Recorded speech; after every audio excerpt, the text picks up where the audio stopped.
Assalamualaikum warahmatullahi wabarakatuh dan selamat sejahtera. Jadi pada hari ini saya ingin buat sedikit perkongsian tentang hidayah itu milik Allah, dakwah tanggungjawab kita. Jadi apa yang saya maksudkan tentang hidayah itu milik Allah, dakwah itu tanggungjawab kita. Kalau kita lihat dalam kehidupan seharian kita sering melihat orang yang beragama Islam namun tidak mengamalkan cara hidup Islam yang sebenar. Maksudnya mereka masih lagi melakukan maksiat, melakukan larangan-larangan Allah SWT.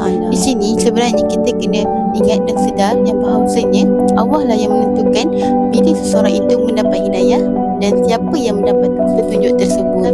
Sebagai umat Islam, kita perlu ingat kita masih lagi mempunyai tanggungjawab, iaitu kita perlu menyampaikan dakwah dan mengajak kepada kebaikan. Kerana apa?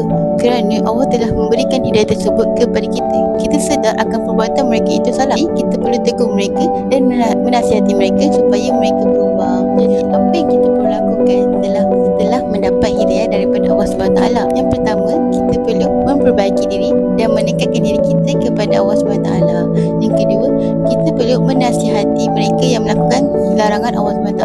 Jadi itu sahaja daripada saya. Sekian, terima kasih. Bye.